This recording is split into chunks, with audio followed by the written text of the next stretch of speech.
They seemed like the perfect family. The Harrisons lived in a quiet Texas suburb. A big white house, a manicured lawn, 2 kids, a loyal dog, and family dinners every night. On the outside, everything looked normal. But behind closed doors, a dark secret was slowly tearing them apart. It all started with a lie that grew into a web of betrayal, rage, and murder. If you enjoy deep dives into shocking true crime stories, don't forget to like this video, subscribe to our channel, and hit the notification bell so you never miss an update. Your support helps us bring you more gripping cases just like this one. James Harrison was a respected businessman. He ran a small but successful construction company. People liked him. He donated to local charities, coached his son's little league team, and always smiled in public. His wife, Laura, was the kind of woman everyone admired. Beautiful, quiet, kind. She kept their home spotless, packed the kids' lunches, and rarely missed a Sunday at church. But Laura had a feeling something wasn't right. James had started coming home late. He was glued to his phone. Some nights, he smelled like perfume, and it wasn't haze. She asked him about it once. "Work's just been busy," he said, but he wouldn't look her in the eyes. That's when Laura did something she never thought she'd do. She followed him. One night, while James said he had a late meeting, Laura tailed his truck across town. Her hands were shaking. Her heart pounded. She didn't want it to be true, but it was. She watched her husband pull into the parking lot of a cheap motel. Minutes later, a woman stepped out of a car and walked straight into his room. Laura sat in her car, frozen. Tears ran down her face. James wasn't just having an affair. He was living a second life. That woman, her name was Brittany Chase. She was 28 years old, nearly half James's age, a bartender with a rough past. And she wasn't just his mistress. She was pregnant with his child. That night, Laura drove home like a ghost. Everything she had built with James, their home, their kids, their life, it all felt like a lie. But what she did next would change everything.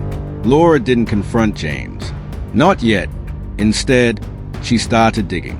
She found hidden bank accounts, secret payments to Brittany, even property James had bought under her name. He was planning a new life with Brittany. Without her, Laura snapped. But she wasn't the only one. Because while Laura was uncovering the truth, James and Brittany were making plans of their own. They wanted Laura gone. For good. In late November, just before Thanksgiving, something strange happened. Laura disappeared. James told the police she'd gone to visit her sister in Arizona. He said she needed a break. He even showed them a note, handwritten, signed Laura. But Laura's sister never saw her. In fact, no one did. Friends began to worry. She didn't answer calls. She missed church.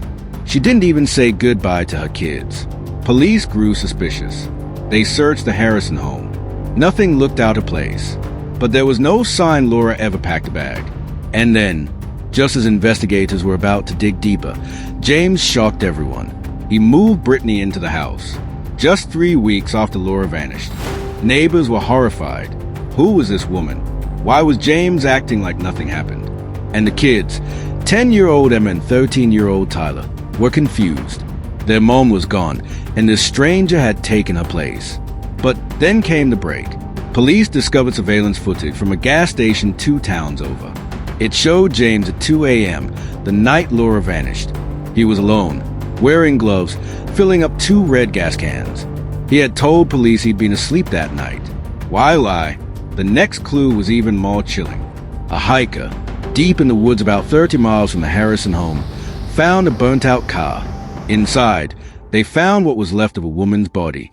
Dental record confirmed it was Laura. She'd been murdered, her body burned, and left in the woods like trash. James was arrested the same day. The town was in shock. How could a father do this? To the mother of his children? But James had one last twist. In his interrogation, he confessed, but not to murder. He said Brittany planned everything, that she killed Laura in a jealous rage, that he only helped cover it up because he was scared. "I didn't kill her," he told detectives. "Brittany did. She threatened to kill me too if I didn't help." But Brittany told a different story.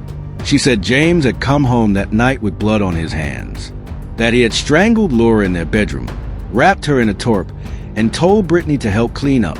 He said it was her or us, she told police. 2 lovers, 2 stories, 1 woman dead.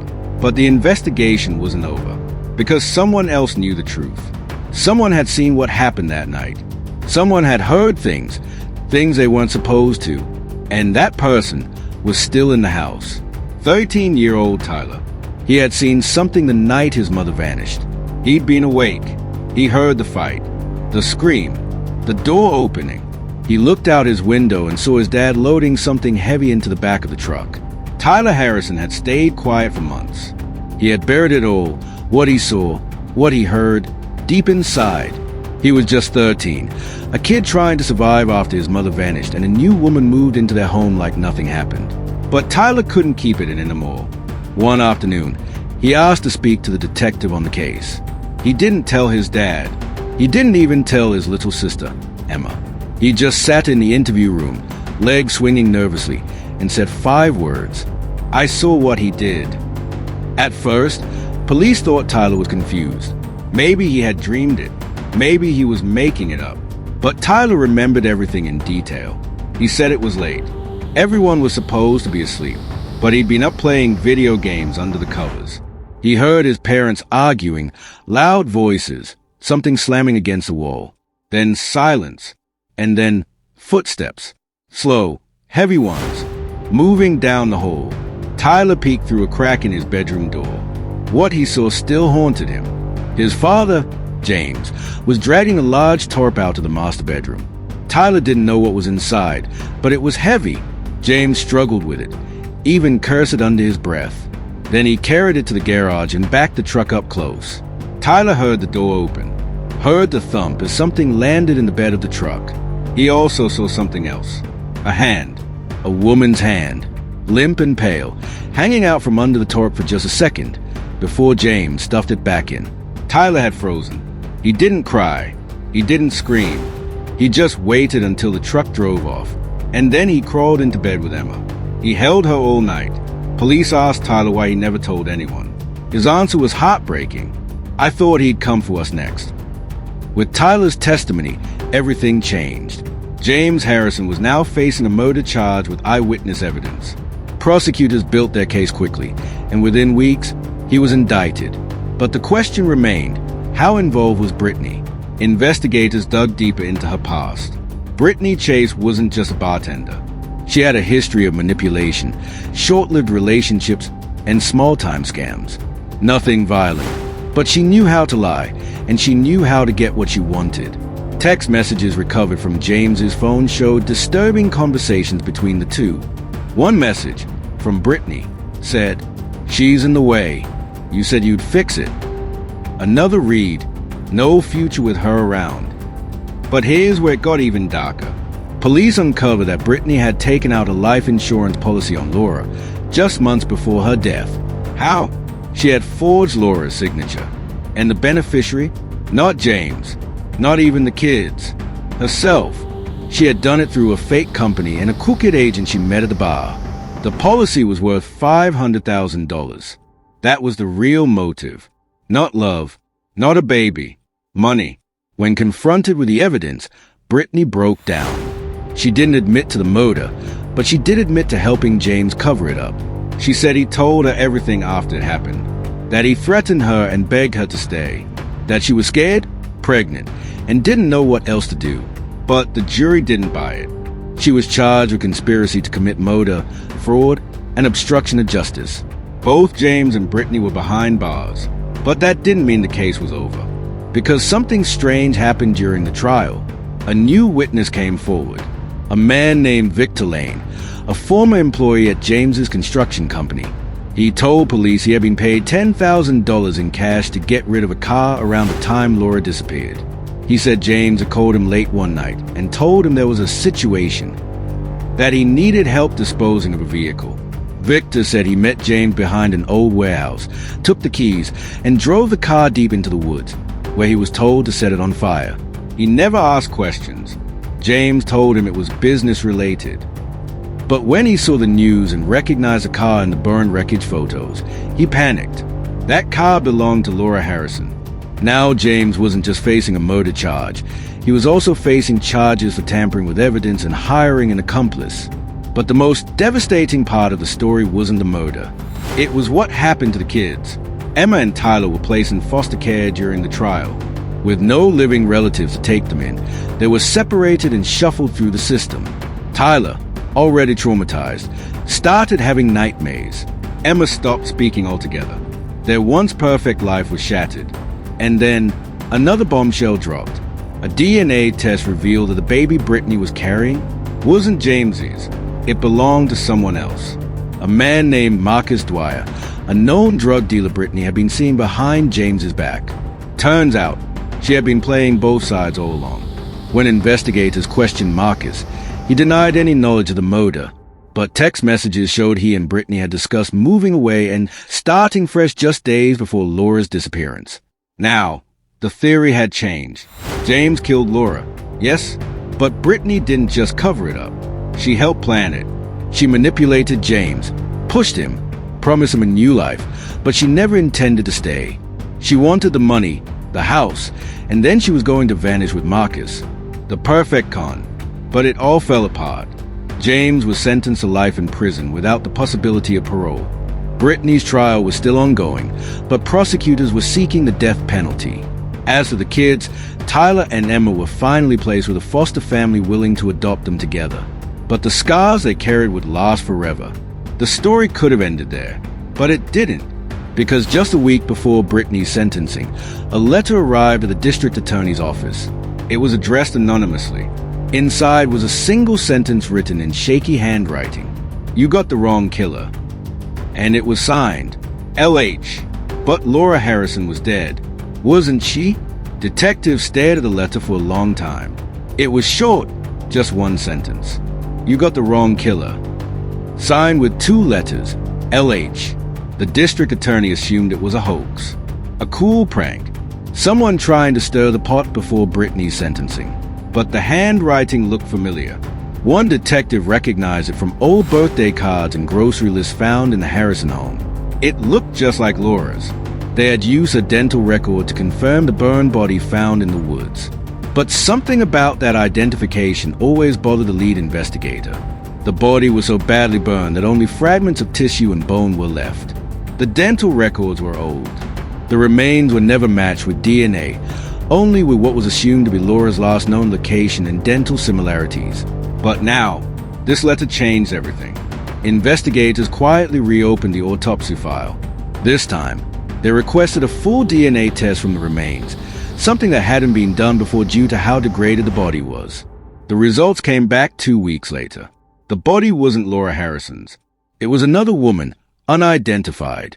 This turned the entire case upside down. Laura wasn't dead. And if she wasn't dead, where was she? The first clue came from a traffic camera near the New Mexico border. Police, now working with federal agents, pulled footage from a small highway the night after Laura disappeared. At 2:13 a.m., a figure matching Laura's build was seen walking along the shoulder, wearing a hood and carrying a backpack. They zoomed in. The face was blurry, but the gait, the posture, it looked like Laura. Further investigation revealed that someone using a fake ID had checked into a roadside motel nearby under the name El Hart. When police searched the room weeks later, it was empty, but a hairbrush was found in the trash. DNA matched Laura Harrison. She had faked her death. But why? And more importantly, who was the woman in the burnt-out car? Investigators took a deep dive into Laura's contacts, old text threads, and online profiles. They found a series of private messages between her and a woman named Shay Collins. Shay was a drifter. No job, no family. She had gone missing just days before the murder. Police now believe that Shay had been lured to the Harrison home and murdered in Laura's place. But by who? It all started to make sense when police went back to Tyler. This time, they showed him old photos, including one of Shay Collins. He paused, then pointed. "I saw her once. She came to the house. I thought she was one of Dad's workers." Tyler remembered she was there the night Laura disappeared, but he hadn't told anyone because he didn't know who she was. Investigators now had a theory that twisted everything they thought they knew. Laura had helped stage her own murder. She had discovered James's affair. She had uncovered Brittany's lies. She found out about the forged life insurance policy. She saw it all coming, and she decided to strike first. According to what they pieced together, Laura befriended Shay, possibly by offering her money, shelter, or a job. No one knows exactly how. But on the night of the staged murder, Shay arrived at the house. That same night, Laura disappeared, and Shay's body ended up burned in the woods. But Laura never killed her with her own hands. Evidence pointed to James. It was Laura's plan, but James believed he was killing Laura that night. And that's the chilling part. He murdered a woman, thinking it was his wife, which means Laura orchestrated the entire thing, from the fake disappearance of planted gas cans, the text to Brittany, even the life insurance trail Brittany thought she had forged behind Laura's back. Laura had known everything. Brittany was just a pawn, and James was a weapon. Police issued a nationwide alert for Laura Harrison. She was now wanted for conspiracy to commit murder, insurance fraud, and obstruction of justice. But tracking her down wasn't easy. Months passed. Tips came in from Nevada, Utah, even Canada. A few looked promising, but none led to her. Until one cold night in Colorado, a woman was pulled over near Aspen for a broken taillight. She didn't have a license. When the officer ran her fingerprints, an alert came up. It was her, Laura Harrison.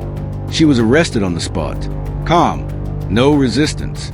She even smiled during her mugshot. At trial, the full story came out. Laura testified that she felt cornered, betrayed. She had lost everything: her marriage, her home, her future. She said James was dangerous, Brittany was manipulative, and no one would believe her. So she created a plan. She found Shay Collins online, promised her money for a short-term house-sitting job. Shay showed up, and Laura made her wear her clothes, her jewelry. Then she gave her something to drink, something that made her sleep. She left the house before James came home. She had timed everything perfectly. James, in a fit of rage, did the rest. Laura called it self-defense through deception. The prosecution called it premeditated murder by proxy. Brittany, now proven to be manipulated as well, received 15 years in prison. She would be eligible for parole in 8. James, having committed the actual murder, remained in prison for life. And Laura? She was sentenced to 40 years. But not everyone believed she got what she deserved. Some saw her as a brilliant survivor. Others saw her as cold-blooded and dangerous. As for Tyler and Emma, they grew up in their adoptive home. They refused to visit either parent in prison. Tyler went to therapy and eventually started telling his story publicly, helping other kids of violent homes cope with trauma. Emma remained quiet, still haunted by the years of silence and confusion. But 5 years later, something unexpected happened. A box was delivered to the home of Tyler's adoptive parents. No name, no return address. Inside the box, photos, dozens of them, pictures of Tyler and Emma as babies, Laura holding them, family birthdays, school plays, even a lock of Emma's baby, hair in a small envelope, and at the very bottom, a note, written in the same shaky handwriting. I never stopped loving you. Mom. No one knows how the box was sent. Laura was in a maximum security prison. Visitors were limited. Mail was checked. But somehow, the past still had its way of reaching out. Some say it was a message of love. Others say it was just one last attempt to hold on. But one thing was clear. Even behind bars, Laura Harrison still had secrets.